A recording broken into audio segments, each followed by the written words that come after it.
Bienvenidos y bienvenidas a Ponele Coco. Acompáñanos en nuestro sexto episodio junto a Fabiola Pérez y Andrea Baires del Centro para la Defensa del Consumidor, con nuestro invitado especial de este programa, quien es el doctor Guillermo Marroquín, médico internista y especialista en enfermedades de difícil diagnóstico, con quien estaremos conversando sobre un peligro inadvertido, enfermedades no transmisibles. Arrancamos.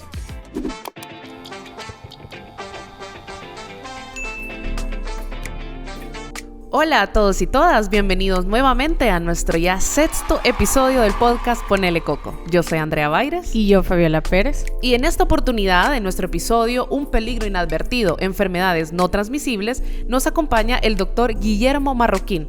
Él es médico internista y especialista en enfermedades de difícil diagnóstico. Doctor, muchísimas gracias por estar aquí con nosotros, un gusto.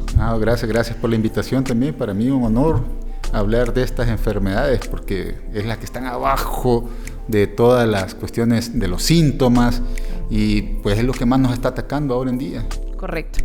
Enfermedades metabólicas, perdón. Correcto. Doctor, y en esta línea, ¿qué son las enfermedades no transmisibles? Enfermedades no transmisibles quiere decir que aquellas que, como el nombre lo dice, que no son transmitidas, digamos, por un vector como el zancudo, que no es transmisible por contacto directo o que no es transmisible por las vías comunes como la parasitaria, que es ano, mano, boca, por medio de contacto con heces, contacto con comida contaminada, sino que más que todo es con las cuestiones de la herencia, cuestiones de los hábitos que estamos teniendo nosotros. Entonces son no transmisibles y muchas veces estas enfermedades no transmisibles son bastante modificables. Entonces, si nosotros cambiamos esas conductas, ya sea de hábitos malos, de no hacer ejercicio, de comer comida inadecuada, pues podemos mejorar también. Yo creo que de eso vamos a hablar un poquito de esto, de lo que me han invitado ustedes. Es bien importante, ya he tocado este tema anteriormente, con lo del etiquetado de los alimentos y lo necesario que es, porque a veces nosotros compramos cosas sin saber quizás que nos pueden hacer un daño, solo porque son con buen sabor, que a los niños les gusta la imagen que tiene el alimento y van teniendo problemas desde el tipo metabólico, desde el tipo del crecimiento para los niños. En el caso de nosotros los adultos, pues que vamos teniendo aumento de peso, vamos teniendo aumento de la presión arterial, aumento de la carga de los lípidos, esos son colesterol, triglicéridos. En general, todo esto llega a enfermedad cardiovascular. Ese es el punto final. Hay una situación que se llama síndrome metabólico. La palabra síndrome significa que es el conjunto de bastantes enfermedades que llegan a un punto que es enfermedad cardiovascular. Y de eso vamos a hablar bastante, porque todo esto del etiquetado de los alimentos, que tengan demasiado sal, demasiada calorías, demasiado azúcar, pues llega al punto de que nos puede dar aumento de la masa muscular, que es el índice de masa corporal, el aumento de la presión arterial, el aumento del colesterol HDL, LDL, que es colesterol bueno, colesterol malo, lo decimos nosotros. Si tenemos de esos 5 puntos, que es el síndrome metabólico, tenemos 3, ya tenemos síndrome metabólico. ¿Y qué es el síndrome metabólico? Es enfermedad cardiovascular.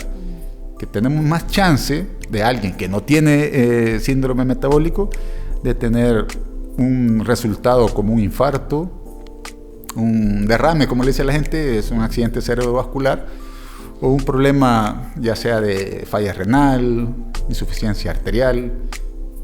Por eso es que el paciente que es diabético va teniendo ya problemas que le cortan el piecito, porque ya no tiene problemas buenos de la vascularidad. Entonces quizás no quiero asustar mucho a la gente, pero es la verdad que ese es el resultado final. Es parte de hacer conciencia también. De esta situación, pues si nosotros podemos nutrirnos bien, nos ayuda un montón. Claro. Y tal como usted decía, doctor, es muy importante. Las enfermedades no transmisibles es el resultado del poco comportamiento saludable que nosotros tenemos en nuestro día a día. Y por ahí muchos de nosotros tenemos dietas en las que abundan y son predominantes productos ultraprocesados. Estos productos ultraprocesados son causantes, como usted lo decía, de enfermedades cardiovasculares, de diabetes, de cánceres y hasta de enfermedades respiratorias que terminan en este tipo de resultados. El consumo en exceso de productos ultraprocesados causan y están estrechamente relacionados con un índice de muerte prematura. Incluso hay muchos estudios que demuestran que el consumo de bebidas azucaradas, esas bebidas azucaradas que a muchos nos encantan, que son muy famosas, están relacionadas con el mayor riesgo de muerte. ¿Esto realmente es así? ¿Usted qué nos podría decir sobre el consumo de los productos ultraprocesados y el consumo de las bebidas azucaradas? No, claro, lo que pasa es que la situación así en general, para que lo vayamos comprendiendo, o sea, todos entendemos bien esto, pero para que lo comprendamos así de manera sencilla, es que nosotros tenemos que comer calorías entre las 1800 a las 2000 calorías al día. 2000. Pero si nosotros comemos algún producto procesado y no nos fijamos en la cantidad de calorías que tiene el envase, nosotros bien podemos comernos en una sentadita y abrir una latita un producto que tenga 1200 calorías. Más aquellos que tengan bastante chocolate, más cosas que son buenas. Sí. Acuérdate que lo rico, pues, es cabal. Entonces, y al niño le gusta, a mí me gusta, a todos nos gusta, pero hay que tener cuidado con esto. Ahora, ¿qué pasa si nosotros, pues, si nos gusta y somos aquellos papás que somos, le vamos a hacer caso al niño, hay que, pobrecito, y que empieza a llorar si no se come? Incluso nosotros los adultos, si comemos cuestiones así, empezamos a tener ese montón de calorías. Si nosotros tenemos más de 2000 calorías al día y no las gastamos, pues no hacemos ejercicio. Por ejemplo, yo en la clínica solo paso sentado, y si yo viendo pacientes tengo que hacer algo, después tengo que caminar, aunque sea, pues tenemos que hacer un poquito de actividad física. La guía dice que por lo menos 30 minutos al día, de lunes a viernes por lo menos, gastamos un poquito de calorías, aumentamos HDL, que es el colesterol bueno. ¿Por qué le decimos bueno? Porque limpia las paredes de las arterias, evita que se tapen del colesterol malo. Y pues, entonces, nosotros sabemos, desde 1970 para acá, la gente ha empezado a engordar, y la gente, pues, a nivel mundial, vemos que desde el 70 para acá, la cantidad de gente que tiene sobrepeso, obesidad, hasta la obesidad mórbida, pues ha aumentado un montón. Y hemos aumentado también la cantidad de riesgo cardiovascular en todas nuestras personas acá. Pues ahora en día se ve que la diabetes está siendo un diagnóstico bastante común. De cada 10 personas adultas, después de los 40 años, 6 pueden llegar a tener un problema de azúcar. No diabetes quizás, pero sí pueden tener alteración de la glucosa en ayuno, prediabetes, etc. Hiperinsulinismo. Entonces todo esto es por la mala alimentación, en el caso del etiquetado, por comer comidas que nosotros no sabemos cuántas calorías tienen. Claro. O sea, no quiero decir marcas ni nada ahorita porque no es el objetivo aquí, pero tenemos que ver qué es lo que tenemos que comer. Ahora, por ejemplo, en México, que es un país que está aquí casi a la par, pues ya se ha prohibido, fíjense, el etiquetado de los alimentos dirigidos a los niños, que tengan, ¿cómo se llama?, un payasito o algo que le pueda estar al niño dándole más ojo al niño, que le guste ese medicamento. Claro. Se ha prohibido eso. Así como en el tabaco han puesto en las cajetillas que el cáncer te puede dar, el tabaco te puede dar cáncer, pues también así en los alimentos se debe etiquetar todas esas cuestiones y hacerlo bien. Yo creo que todavía acá no sé si estamos en la cuestión de las políticas de eso. Hay algunos que sí ya veo yo que están etiquetados, pero no de la manera como lo hemos estado observando en otros países que sí hay un poquito más de orden en esto. Sí, lo que pasa es que en esos países ya cuentan con una ley de etiquetado. Nosotros vemos en el país productos que ya tienen etiquetado porque muchos son exportados de ese país y ya los vemos en el súper. Pero yo, por ejemplo, he visto muchísimos que aquí, ya en El Salvador, le ponen el sticker del precio encima del sello. Entonces por ahí va el incumplimiento. Por eso estamos haciendo como esta lucha de que en El Salvador existe una ley de etiquetado para que todos los productos que se fabriquen y que se produzcan aquí en El Salvador tengan etiquetado y además también que salgan de acá. Y es sumamente importante, como usted lo menciona, para tener claridad y poder evitar todas estas enfermedades que al final una desemboca a la otra. Y tal como usted lo menciona, es preocupante cuando hablamos de datos. Yo creo que para la gente es complicado entenderlo hasta que realmente lo escuchan en datos y en decir realmente está pasando. Porque, por ejemplo, yo veo que muchos niños ya desarrollan enfermedades no transmisibles desde muy temprana edad. Y no lo sé, tal vez usted nos pueda decir si está relacionado directamente con la genética o es porque desde pequeños ellos ya desarrollan un mal hábito y por lo tanto desembocan en una enfermedad no transmisible, puede ser también. Pasa que en esta cuestión de las enfermedades no transmisibles, la genética es muy importante. Por ejemplo, pues si me están viendo acá, pues mi papá es calvo. Entonces yo decía, híjole, quizás voy a ser calvo. Y soy calvo ya. Pero eso es una cuestión que no lo podemos cambiar. Claro. La genética, si somos chelitos, o somos negritos, o somos delgados, altos o pequeños, dependiendo de la genética.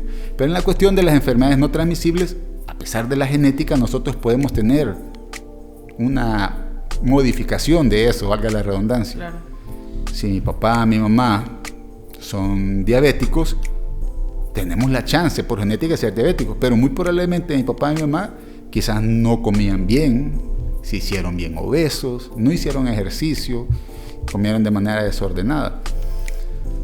En cambio, si yo pues empiezo a comer un poquito mejor, veo qué es lo que estoy comiendo y que me está haciendo daño, lo estoy eliminando, pues hago ejercicio, pues tengo una vida un poquito más saludable, pues puedo llegar al punto de no serme diabético. Claro. A pesar de ser genéticamente más propenso a eso. Entonces sí, yo creo que tenemos esta chance con estos temas, con estos, pues, ¿cómo se llama? Espacios educativos, que la gente puede entender que el comer bien no es comer rico, sino que podemos comer rico también siendo saludables. Por ejemplo, las cuestiones, los embutidos, uno no sabe mucho de eso, pero tiene mucha sal. Los productos procesados, digamos, curtidos y todo eso, también tienen un montón de sal porque la sal conserva los alimentos. Claro, correcto. Me llamó mucho la atención, doctor, lo que usted mencionaba acerca de los hábitos y la salud en los niños, y de hecho el CDC ha realizado un estudio sobre esto en el cual dice que en América Latina 4 millones de niños menores de 5 años tienen sobrepeso y ha habido un aumento alarmante de casos que 1 de cada 3 niños de 5 a 19 años tienen sobrepeso ya. Entonces, ¿qué es lo que le está pasando a nuestra niñez, doctor? ¿Por qué el consumo de estos productos, o sea, generaría algún tipo de enfermedad desde pequeños o qué es lo que está pasando? Desde hace varios años hemos visto de que, pues, con la cuestión del alcance de las tecnologías, el tener un trabajo, ambos padres, antes solo el padre era el que trabajaba, la mamá se encargaba del cuidado de los hijos. Entonces nosotros, en el caso mío, que yo tengo 50 años, que somos generación X, pues la mamá lo veía y yo me acuerdo que nosotros llevábamos loncheritas un poquito más saludables que las de ahora. Claro. Entonces ahora, como los papás están bien ocupados, entonces, algunos de ellos no alcanzan a comprender estas cuestiones. No quiero decir que sean bobos ni nada de eso, sino que por el tiempo les dan unas cuestiones que les ocupa menos tiempo para preparar alimentos a los niños. Ahí van las cuestiones procesadas, que les dan sobrecitos de pan dulce, cosas así, pues, y empiezan a comer cosas que a los niños les empieza a aumentar de tamaño. Pues a los niños les gusta, y entonces el papá les complace con eso. Hay otra cuestión también que nosotros hemos visto, que el ver a los hijos aumentando de peso, algunos padres lo ven con beneplácito, que los ven hasta más bonitos al niño, sí.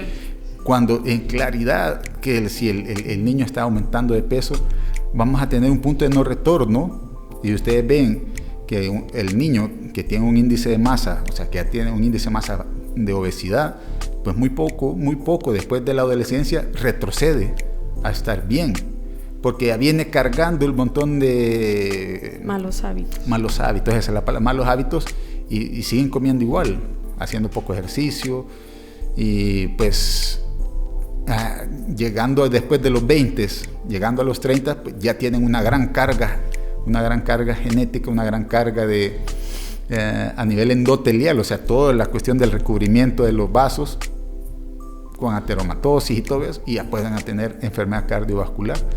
Sí, solo nosotros podemos controlar eso en nuestra población joven. El estrés es una cuestión bien difícil, pero yo creo que educándoles, desde hace rato estamos escuchando la cuestión de las loncheras saludables, pero siempre ustedes van a ver que los niños están comiendo de esa manera, de una manera no saludable. Entonces, estos espacios es bueno que empecemos a ponerles una manzana en vez de ponerles un pan dulce, no sé, por no darle ¿cómo se llama?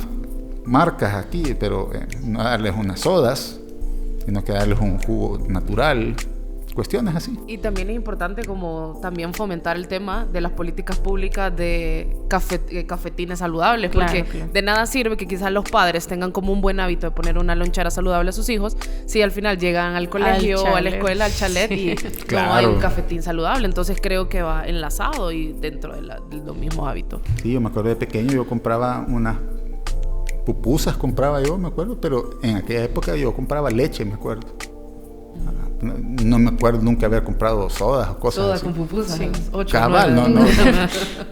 Pero ahora sí es, y al niño eso le gusta. Entonces, si nosotros como padres les complacemos en hacer ese tipo de compras de alimentos, pues estamos complicados. Y más que ahora, la cuestión de la tecnología, ustedes ven, me acuerdo yo en mi época, pues nosotros nomás de salir del colegio en la tarde estábamos jugando, corriendo. ¿Y hoy qué hacen los cipotes? Cabal. O sea, casi computadora. No hay educación, no hay cuestión de la cuestión física, que es bien importante. Es bien importante meterlos a hacer actividad física, al niño, a las niñas, meterlos a los deportes que les gusta, pues no imponer algo así, porque eso también es fracaso, pero es bueno que tengamos una salud integral. Sí, y de hecho, doctor, yo le quería hacer una pregunta sobre qué consecuencias tiene el consumo, por ejemplo, en los niños, de bebidas energéticas y de todos estos refrescos, y como lo mencionaba usted, que a veces son muy llamativos por las imágenes que tienen, por el color que tienen, y a veces los papás también por complacerlos, pues se los compran, ¿verdad? Lo que pasa es que el niño es un mundo aparte, no es que un adulto es un adulto pequeño, sino que tenemos que empezar a trabajar con el niño, porque el niño está como no tiene nada de enfermedad cardiovascular todavía. Por eso es que cuando llegan, yo soy internista, entonces yo veo después de los 18 años para arriba, pero a los 18 años todavía pues tenemos todo el sistema endotelial, o sea, todas nuestras arterias, claro. Estamos casi reiniciados. A veces llegan pacientes que piensan que tienen un infarto o algo, entonces yo les digo, no, ¿cómo vas a tener eso tú? O sea, lo más probable es que estudiándolo bien tienen una cuestión de ansiedad, crisis de pánico, etc. Pero desde chiquitos, el niño come como eso, es que tú estás diciendo que están comiendo mal, con demasiado azúcar, demasiado carbohidrato, demasiada sal, empiezan a tener el depósito. Yo les estaba hablando de las 2000 calorías. ¿Qué pasa si nosotros nos excedemos de esas calorías? El cuerpo es inteligente, el cuerpo no descarta, no podemos descartar esas calorías en exceso, sino que lo que hace es que los almacena. y los almacena a nivel de triglicéridos. Triglicéridos, eso se deposita después al tejido graso y empezamos a engordar. Es como el oso que se está hibernando. Claro. Y que empieza. El problema, a diferencia del oso, es que nosotros no tenemos cómo gastarlo. Entonces, el niño pues, está comiendo mal, no hace ejercicio, eso está llegando a ser un depósito de grasa. ¿Y qué es la grasa? Ustedes pueden ver, la grasita es por lo que uno está un poquito más grande, de talla 30 en el hombre, pues ahora yo soy 38. Y mucha gente allá afuera piensa de que estar así es ser más fuerte. Pero la grasa en general es un depósito inflamatorio. Siempre le he dicho yo a los estudiantes que el estar así un poquito de sobrepeso, pues la realidad es que nosotros estamos inflamados. Porque en la grasita, en toda la cuestión de sobrepeso, tenemos bastantes sustancias inflamatorias desde niño. Por eso les estoy diciendo, desde niño. Inflamatorias, como que tuviéramos una enfermedad, por decirlo, una enfermedad crónica, como tener tuberculosis, como tener este tipo de enfermedades. Se liberan sustancias como las serotonina, adrenalina, dopamina. ¿Y qué hace eso? Son sustancias inflamatorias. Y esas sustancias inflamatorias son las que llegan a inflamar el endotelio, o sea, las capas interiores de las arterias, de las venas. Entonces, desde chiquito el niño ya empieza a tener lesión endovascular. O sea, no va a ser, acuérdense que el cuerpo es bastante inteligente, no va a ser desde chiquito tener una complicación de enfermedad cardiovascular, infarto, pero ya desde los 80 para acá hemos visto que la enfermedad cardiovascular, el infarto, ya no se presenta después de los 50.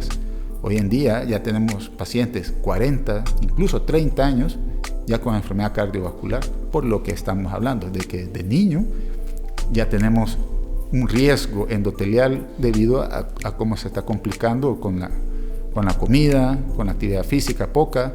Si te está gustando el video, dale like y compártelo. Suscríbete a nuestro canal de YouTube. Ok, doctor, la OMS ha recomendado para proteger a la población el uso del etiquetado frontal, el uso de sellos octagonales. ¿Qué opina usted sobre esta medida? ¿Puede proteger a la población en cuanto a nuestra salud? ¿Puede mejorarla el uso de sellos octagonales? ¿Qué opina usted? Genial, genial. Lo que pasa es que aquí en El Salvador tenemos que difundirla bien. Pues nosotros a veces hemos tratado de dar, ¿cómo se llama?, información a la población, pero si no le estamos ¿cómo se llama? Recordar.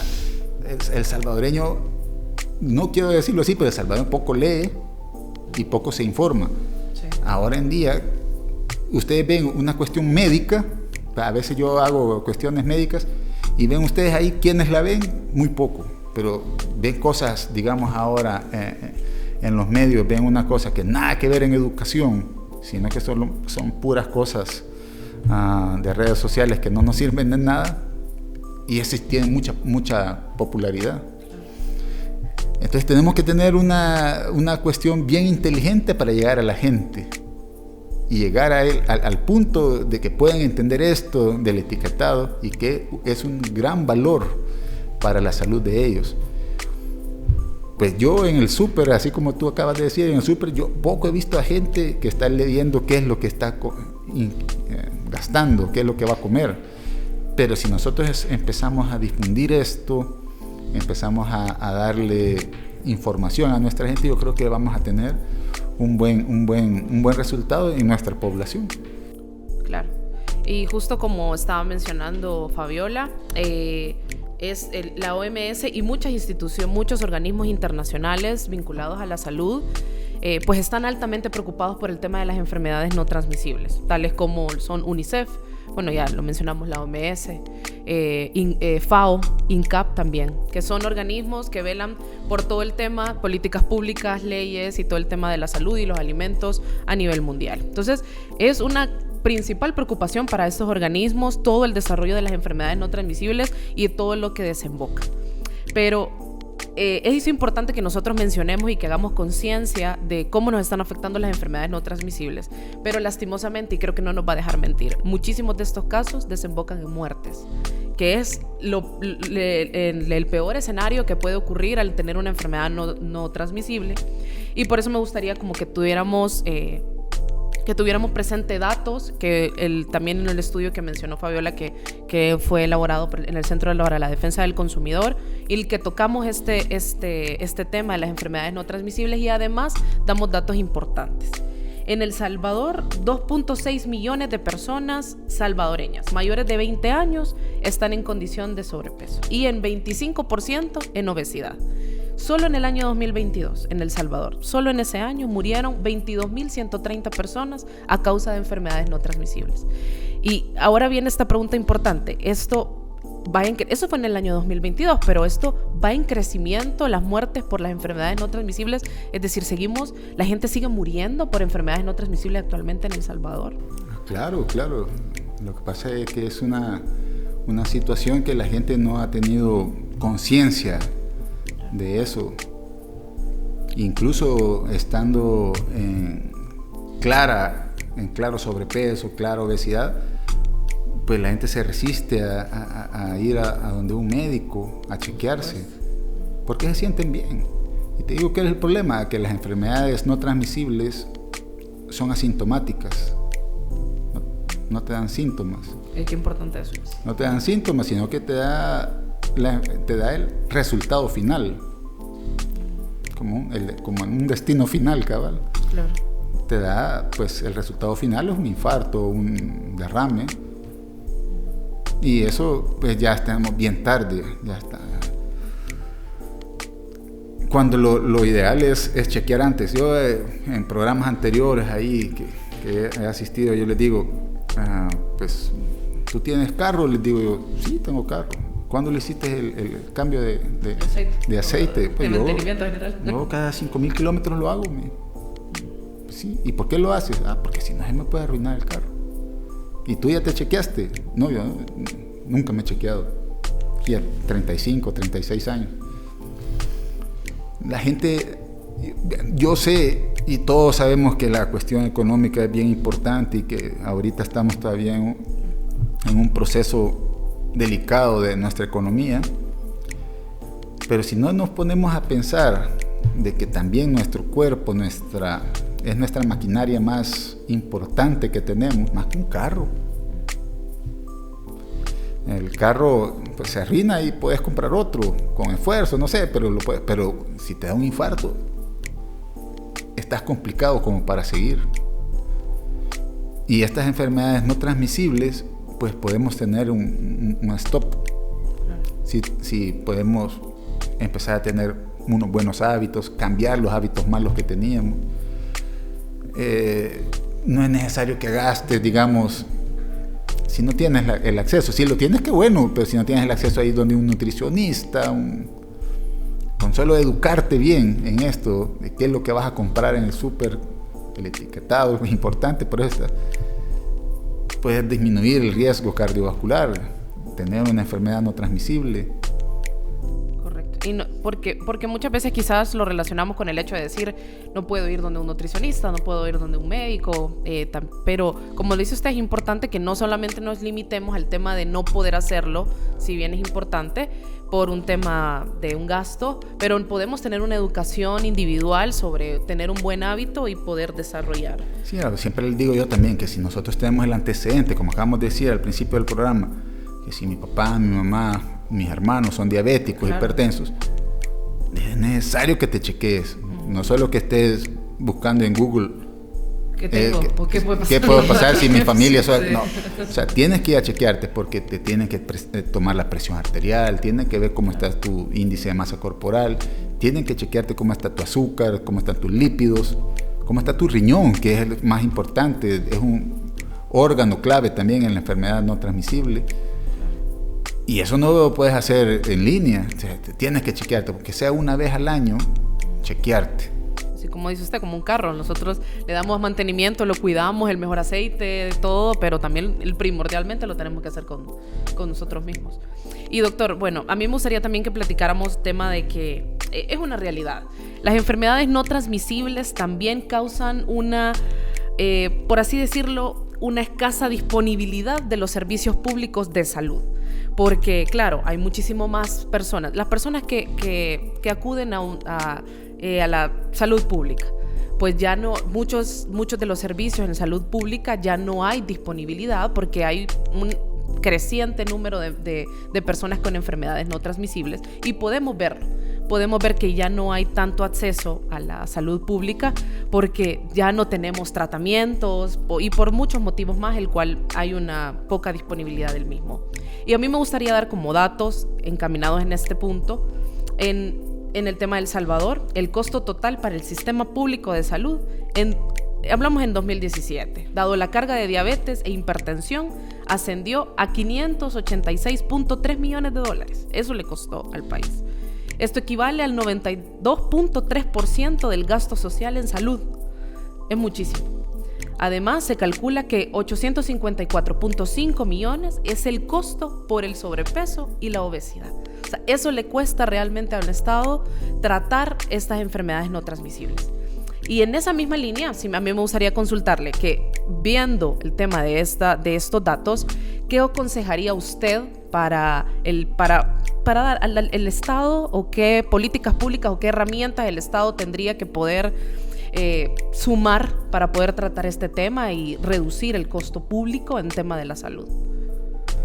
Bueno, yo estuve en una institución aquí del gobierno, estuve en el Seguro Social por 20 años. Muy bueno. Tuve puestos administrativos, yo fui director de Sacamil, fui director del MQ, estuve de director también ahí en especialidades. Entonces veíamos de que las enfermedades no transmisibles eran bien importantes porque nosotros llegábamos, como éramos hospitales de referencia, claro, y pues ya no teníamos, ya no éramos suficientes a veces. Por ejemplo, en uno de ellos, pues la enfermedad renal cubría casi el 95% de todas las camas. Entonces, ¿qué es lo que hay que hacer? Hacer medicina curativa o medicina preventiva. Es mejor la preventiva. Pero, como yo te dije, el salvadoreño, pues poco le importa un comino la prevención. Ahí tenemos que no sé, tenemos que hacer algo para que la gente pueda entender de que no es necesario llegar al médico cuando está enfermo, sino que cuando está en una lista, en red flags, le decimos nosotros, claro, que te puede dar algo, pero si estás a tiempo no vas a llegar a tener falla renal crónica, claro, como lo está uno de esos hospitales que ya no tenía más camas porque todos eran enfermedad renal crónica, todos estaban en diálisis, estaban pendientes de un trasplante renal. ¿Quiere llegar a eso? ¿Y cómo llegas a enfermedad renal crónica? Porque has sido diabético, porque has sido hipertenso y te valió. No tomaste tus medicamentos. Nunca, hasta que se te tronó el riñón. En las unidades de salud, tanto del Seguro Social como del Ministerio de Salud, te aseguro, y lo sé porque yo estuve ahí, el 80% de todas las consultas es porque quieren algún tipo de incapacidad. Imagínate. Y entonces la gente que de verdad quiere consultar por un dolor abdominal, porque tiene algo serio, pues tiene que atrasarse, porque hay personas que necesitan una incapacidad. Entonces, no hay conciencia. Y emotivo realmente. Ajá. Y entonces tenemos que concientizar a nuestra población para que de verdad acuda a las cuestiones médicas, a las instituciones médicas, cuando lo requiera de verdad necesario, pues un control. Por ejemplo, muy poco en estos cuestiones institucionales, muy poco hay un control de adulto sano, así como control de niño sano. Claro. Porque si no estás enfermo no te atienden. Sí. ¿Y cuál es el chiste? Ahora, el problema, yo solo estoy a nivel particular ahora, no todo el mundo tiene acceso a la medicina privada por el costo de la vida, pero incluso el paciente que puede, incluso algunos tienen seguros, la póliza solo paga $5 por la consulta, ni siquiera eso van. Imagínate, porque no tenemos la cultura esa. Estos espacios son necesarios para motivar a la gente, así como motivan al carro. Sí, correcto. Yo creo que todos los carros siempre los llegan hasta la guarolita más vieja, está en mantenimiento. Está en mantenimiento. Entonces, esto es necesario. Y por eso me gusta este tipo de espacios. Algún día voy a hacer uno yo mismo. Ahí lo voy a invitar a ustedes. Porque esto da una conciencia y no, el hecho de ir al médico no es ir a gastar. Sí, correcto. Gastan en el carro y lo hacen con ¿cómo se llama? Con gusto. Con mucha disponibilidad, correcto. Sí, sino que es una cuestión de su salud. ¿Cuánto pagaría? Yo siempre le he dicho a la gente, ¿cuánto pagarías por tener un año más a tu mamá, a tu papá? Que debido a que no se cuidó bien, tuvo un infarto o está en diálisis. Y tener diálisis ya es un paso complicado. Sí. No existe cantidad en el mundo realmente. ¿Cuánto pagarías por verlo un año más? Entonces, y vas y pagas una cantidad de dinero para tener un margen de seguridad de que va a estar un tiempo más bien. Pues yo digo que no es gasto, sino que es una inversión para tu salud. Claro, y a la larga, doctor, es que sale más caro el tratamiento que la prevención. Sí. Sale más caro. Sí, podríamos hablar de un montón de cosas más. Por ejemplo, en el adulto, pues muy poco, y les voy a preguntar a ustedes, de vacunación del adulto, muy poco sabe la gente que tienen que poner la vacuna para el neumococo. Pero creo que toda la gente o toda la población, el conocimiento que tiene quizás por la poca información, por ahí va, decimos y pensamos de que solo nos ponemos vacunas cuando estamos niños, y después no nos volvemos a vacunar. No, pues por eso. Entonces, en el niño es importante el niño, ¿verdad? Porque el niño, las mamás están muriendo, los papás sí también, porque se vacunen a sus hijos. Pero ya al señor, como ya es un señor, ya un anciano, pues, ¿para qué le vamos a vacunar si ya va a morir? Es bien complicado, porque después de los 60 años ya todos tenemos que ponernos el neumococo. ¿Por qué? Porque ¿cuál es el motivo de muerte principal en el anciano? Neumonía. Es cierto. Todos les da una fractura de cadera, al final están encamados y el encamamiento hace que tengan mal manejo de secreciones y les da neumonía. Creo que nos desviado un poquito del tema, pero lo que va con la cuestión de la alimentación buena, de tener una vida saludable, etiquetar bien los alimentos, saber qué vamos a comer, es prevenir las enfermedades. Así como estamos hablando de las vacunas, correcto, una alimentación saludable y hábitos saludables pues nos evita llegar a enfermedad cardiovascular, enfermedades no transmisibles. Correcto, doctor. Bueno, para ir cerrando, como usted dice, podríamos hablar muchísimo. Es un tema muy preocupante porque vemos que inicios de enfermedades no transmisibles desembocan, que es lo mismo, en peores escenarios. Y es muy preocupante, es complicado, y al final pues decimos todo lo que pude haber hecho o el esfuerzo que se pudo haber hecho para haber evitado todo esto. Entonces es importante hacer conciencia, es importante que nos informemos, importante que toda la población realmente vea que la construcción de buenos hábitos puede prevenir el desarrollo de enfermedades no transmisibles.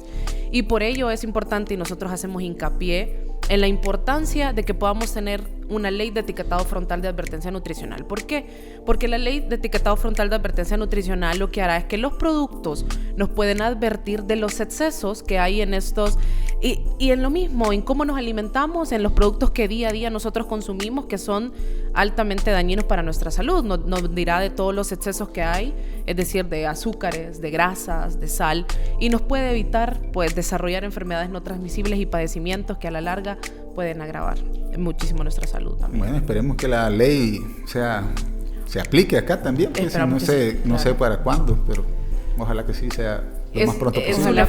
Es un esfuerzo bastante grande, pero esa es trabajar arduamente para que podamos lograr una aprobación de ley.